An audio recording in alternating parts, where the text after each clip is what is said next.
I'm going to now introduce our speaker, Bimi Moses Sabo. But first, I would like to thank him for accepting to give this talk, and of course, to all the members of the Oñati community for helping us to organize the webinar series and for their participation. Let me now introduce the speaker. Bimi Moses Sabo is a graduate of the Oñati International Institute for the Sociology of Law. He graduated in 2011. Bimi is a development practitioner with over 12 years of work experience in the areas of development, humanitarian, peace and security, and human rights, which he acquired by working with international development organizations in Iraq, DRC, Afghanistan, and Sierra Leone. Academically, Bimi holds 4 postgraduate degrees. He holds a Master of Evaluation from Saarland University in Germany, Master of Arts in Peace Building and Humanitarian Action from Oxford Brookes University in the United Kingdom, Master of Science in Development Studies from Najala University, Sierra Leone, and Master in Sociology of Law from the Oñati International Institute of Sociology of Law. So thank you, Bimi, and when you want, you can start with it. Thank you very much, Susanna, and thank you, Martin, and the members of the Oñati community for giving me the opportunity to share my experience working in development sector in mostly troublesome regions in the world. So it's an opportunity for me to have this discussion, and I want to thank participants who left their busy schedules to participate in this webinar organized by the Institute. And I want to thank you all for that. So I think we should go to the topic: conflict, its impact on security and development, a case for Afghanistan. As we are all aware, over the last 2 weeks, there has been so many unfolding situations in Afghanistan that is a product of what has been happening for the last 2 decades in terms of conflict. So in terms of our topic, in terms of what impact has conflict got on security. When I say security in this context, I mean national security and development as a whole. So we know these 3 words are are interlinked. So, and we interlink in the sense they all have a very strong correlation. An impact on one can lead to a spillover effect on the other, or one can do as the case may be. So in the case of conflict, when there is conflict, there's definitely lack of security, and which hampers economic development.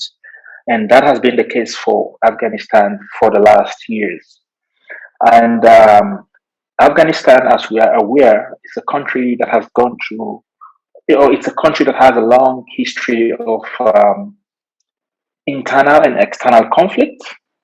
They've had 2 wars with the UK in the 80s and the Soviet Union in 1979. And since then, there has been back-to-back conflict within external conflict and internal conflict in the country.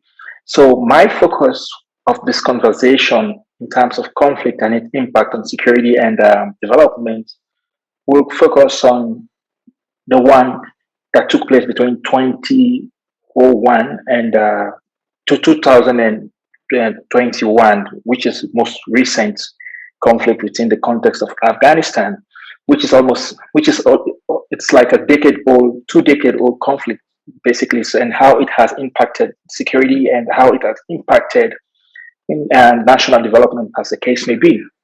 You see, Afghanistan is situated in a very complex situation. It has neighbors that are kind of like, I would say it's caught between major neighbors, like states. It's caught between Iran, Pakistan, Uzbekistan, and those sort of things. And there are super much interest in regions like Afghanistan. And it's between the essence of trade routes. Afghanistan basically is like the essence of trade routes, and it's a buffer for major power plays or powers, like I could put it, or powerful countries.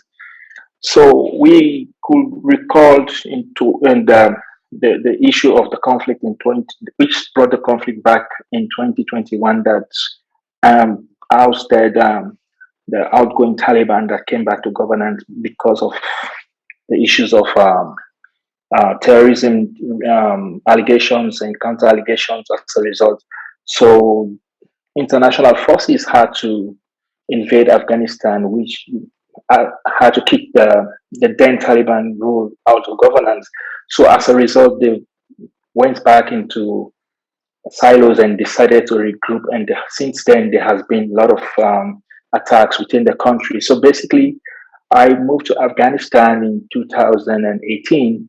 Coming from a post-conflict country, Sierra Leone, I thought I might be very that much confident considering I grew up in Sierra Leone when we had the conflict during my formative years. So when I went to Afghanistan, it was a different ball game. Basically, that we normally says in terms of in the development jargon, one size doesn't fit all. So country context varies and conflicts, as the case may be, varies as well.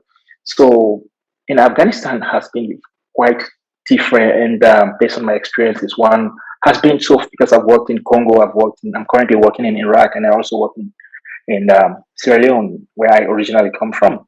So the context varies as the case may be in the case of Afghanistan. So when I was in Afghanistan, Sierra Leone, I felt that that was one of the most difficult assignments I've ever done because, for example, I got there, I said, oh, I will get used to the security alerts. So I started counting. So in my second week, I almost forgot the number of security alerts I got. I said, okay, I don't need to count anymore. Let me just see how I can cope with the situation. So basically, the conflict has been entrenched that even the nationals I work with, so each time I had conversations with them, they say, oh, we come to work, we are going back. We don't know on our way back, we'll be blown off by IEDs or those sort of things, or we'll be caught in fires and those sort of things. So even nationals were kind of like scared. So as a result of the conflict, there has been so many involvement. There have been so many international involvements, and as a result, since 2021, there has been so much spent on security because they know security concern. The government then knew security and international development organizations knew security is the utmost priority for Afghans and internationals who are staying in Afghanistan.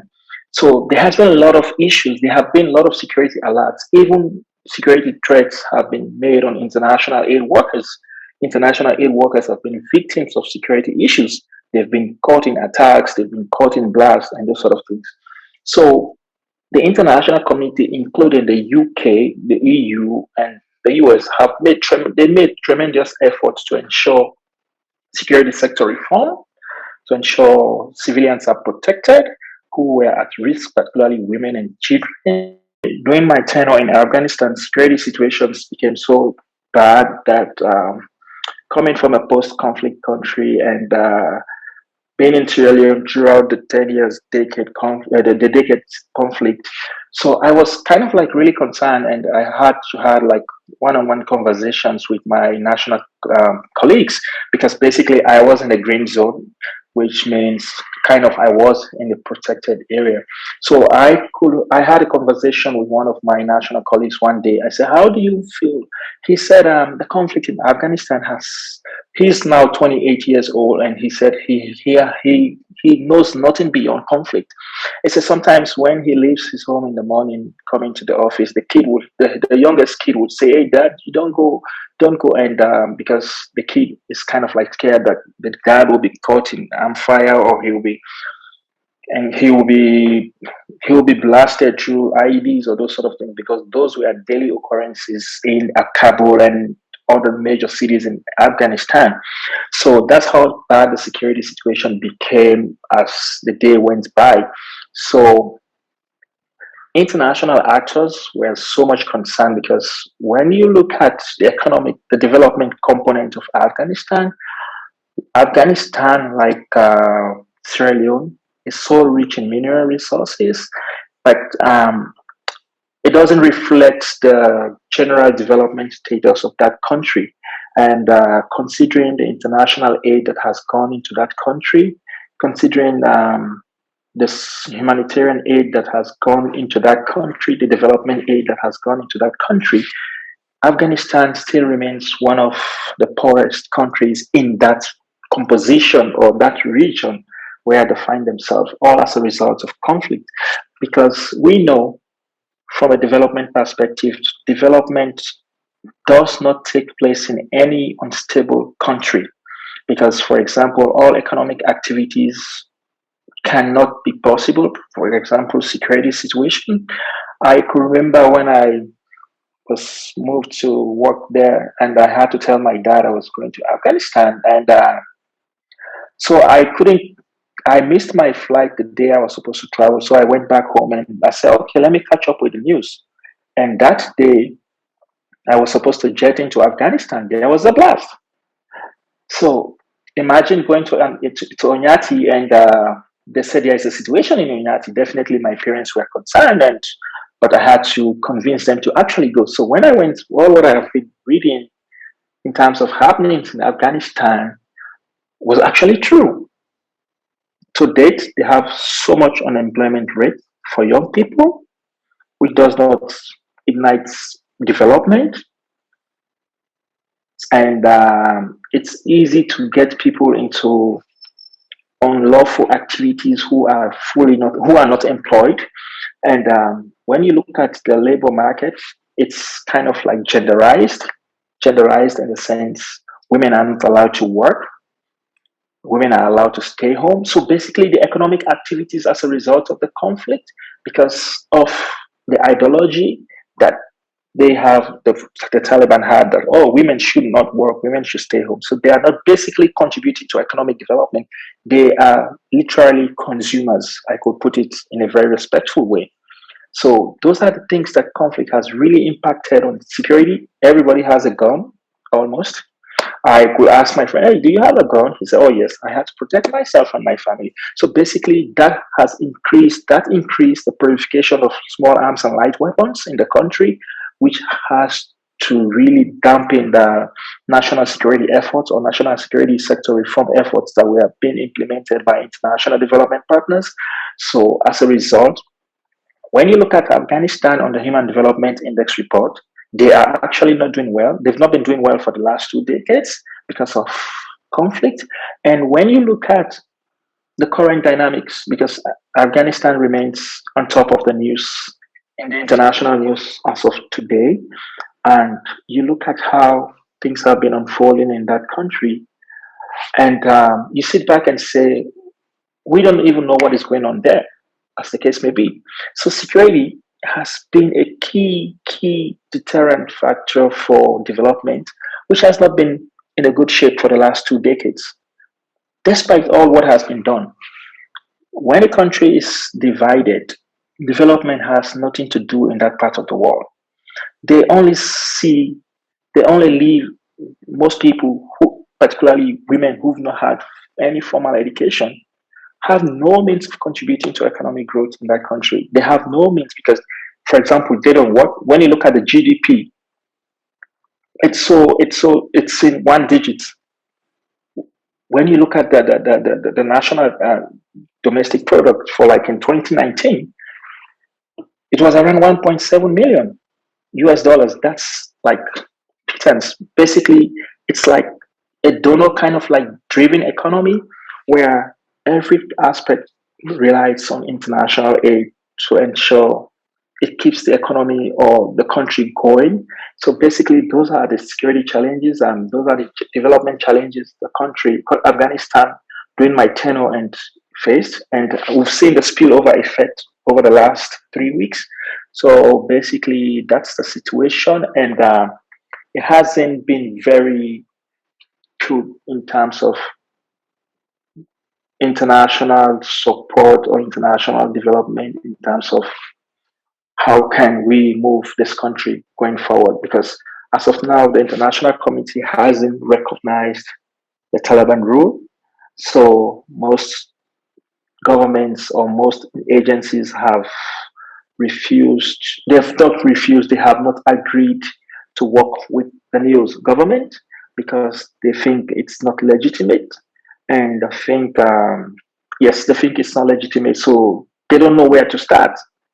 So that, and I was listening to news yesterday. They were saying some organs of the UN said they want to provide humanitarian aid and access to um, areas where people need humanitarian aid. And says, oh yes, we can grant access at some point, but we don't need any conditionality to humanitarian aid, as the case may be.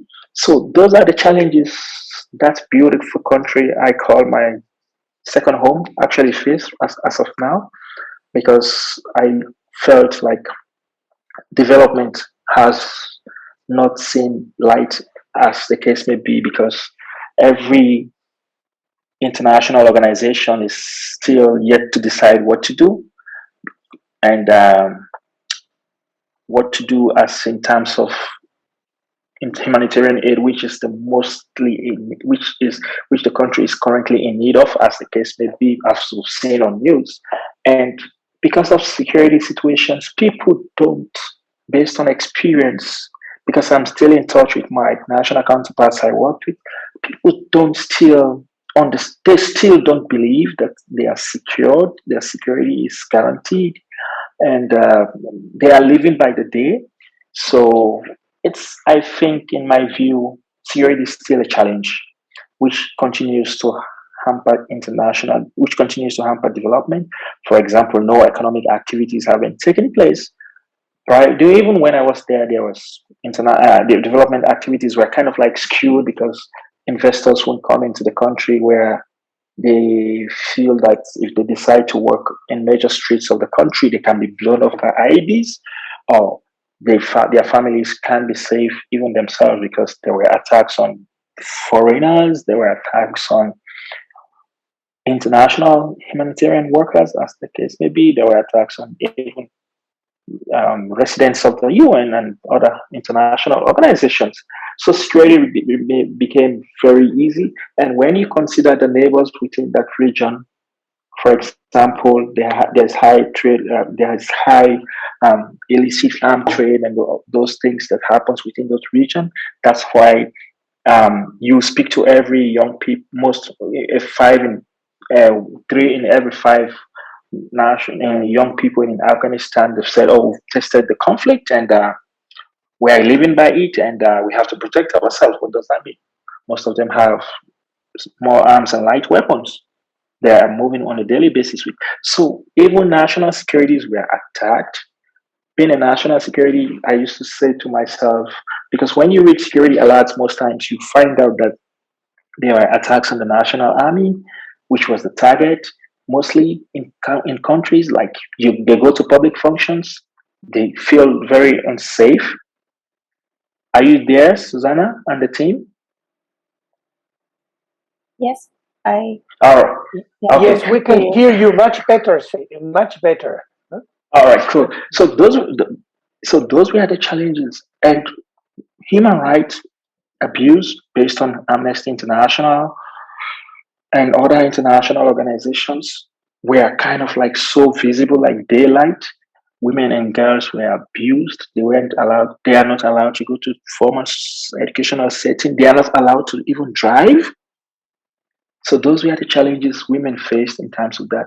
And when you look at institutions, because those are all part of the tree, those are all components when you think of development. There were institutions, but they had their own challenges. For example, corruption remains very high, was very high in Afghanistan, based on the survey reports, perception surveys that were conducted. Corruption remains very high because people have little or no idea how to even report. There were no ideas. So there were a lot of work that were done in terms of institutional capacity building. For example, because they were kind of they had broken institutions, so the government and international organizations really spent very much dollars on institutional reform, like for example anti-corruption, the judiciary, because those are triggers of conflict. If I'm in a country, I think I don't get justice for issues that really affect me, the next thing is to be very disgruntled with those in authority and do something that goes against the law. So much efforts were put into building institutions like the judiciary and the security, like I said initially, security sector reform, and a lot of immigration issues because of the position where Afghanistan's border porosity was so predominant and illicit movement of drugs and those sort of things happen. So those were all the security threats that that country faced, and that has really basically contributed to where they are today as a country, despite significant efforts being made by different actors and international organizations. For example, when I was there, we did we did a lot of work with civil society organizations to open the space for civic participation. For example, we tried to empower the civil society organizations. The UN mission was there and doing a lot of work on human rights and peace building in interlocutors, peace building at that level. So now all those things, we don't, all those legacies, we don't know where they are at present. So the security situation remains something I can't predict, neither anybody will predict, because we don't know where the country is literally moving to. So basically, those were the ideas and experiences I got from Afghanistan, living there as an international. And I also had to travel extensively. Even definitely, culture shocks are normal in such situations. I was there as an international. Their rules are you don't greet women, you don't shake hands with women, and you can't share. If, for example, if I'm in an open office, I can't close the door if I'm sharing an office with with a female colleague. So those cultural issues also were kind of like, it took me time to actually adjust into it, and I was very careful because um, it was difficult to know who was actually a Taliban or not a Taliban. There was also some other security issues. For IEDs, explosions were very common. And there was a time a friend of mine, a colleague of ours, went to the Ministry of Interior for a meeting, and they were back. They were on the way back, and there was an IED explosion. They had to place the IED on top of the vehicle, and has to explode, and the driver, the person who was on the passenger seat, who happens to be my friend, my colleague, lost his life. So there were so many security situations. There was a time I was there, I could, when security really deteriorated, I could actually literally say, I pray that the day run fast by and I can leave as soon as I can. So all what you saw that has unfolded in the last 2-3 weeks has been as a result of the security challenges, disagreement between key players within the country context, and probably because they couldn't meet. We know they had some peace talks in Doha, and which gave a platform that international troops should leave. And we saw what happened. They didn't even completely leave. We saw how the country collapsed into chaos. And so those are dynamics that really makes Afghanistan's conflicts very complex. There are a lot of players in it, and who have different interests, whose interests are not that visible. So it makes it very difficult to bring all the parties together and agree on the way forward. And if that continues, there will be increase in employment rate because, like I said initially, women don't have the are not allowed to work. Basically, they stay home. They are not allowed to go to schools. They are not even allowed to drive. Their dress codes are different from every other part you've been to in most cases. And their cultural sensitivity remains acute and all this kind of situations. So the security anchors on development. And if the conflict, okay, now there is no conflict, but before, literally, okay, I won't say there is no conflict because even the citizens can be in conflict with the current regime because of how they perceive them and how they treat them as individuals.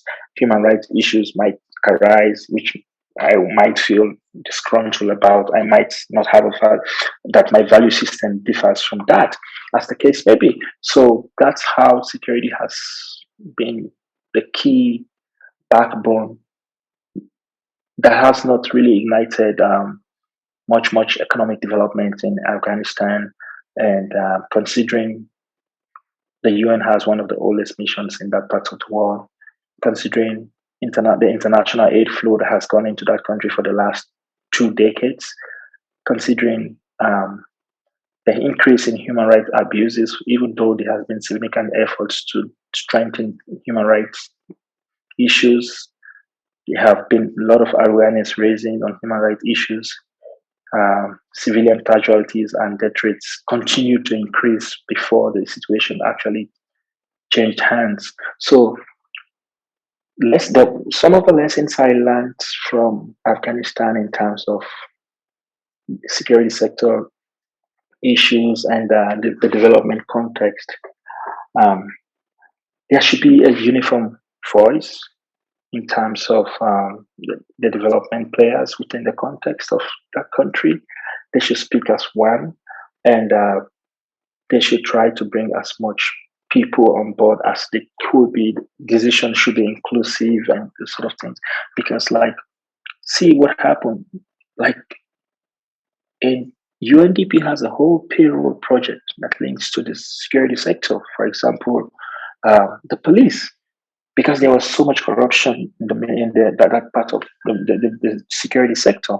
So they had to say, okay, we'll take over and do this XYZ in terms of paying salaries for the police and pay, just to ensure they are able to ensure security remains on top. And because the people of Afghanistan have gone through a lot. My friend is like 28, 29 years old. He said he was born into conflict. He doesn't know what peace is. Every day there's an issue. So those issues were kind of like really visible. The international media capture those human rights abuses. It's all over. And the poverty rate, because I traveled extensively somehow in the country, the poverty rate, it's so visible. You can see people are still living less than $1 a day in some parts of that country because they don't have they are not really engaged in any livelihood activity that can stimulate economic growth, or that international investors definitely can come because they don't know what their fate will be if they are there, if they invest much money. So basically, those who are investing into Afghanistan in terms of domestic market, these are just nationals as well. So that is my take on how security has really been so bad in Afghanistan, and which in turn has the conflict has been so bad, which in turn has an impact on security and definitely development. Because if there's issue with security, definitely it impacts. If there's a conflict, it definitely impacts security, and definitely it also in turn impacts what kind of development that takes place. So you can see for 2 decades, Afghanistan has been stunted at the Human Development Index, which is the index, which is the way the UN takes to measure development progress in countries, and they have other indicators they capture. So that is basically my take on the conflict in Afghanistan and how it has impacted on security and development.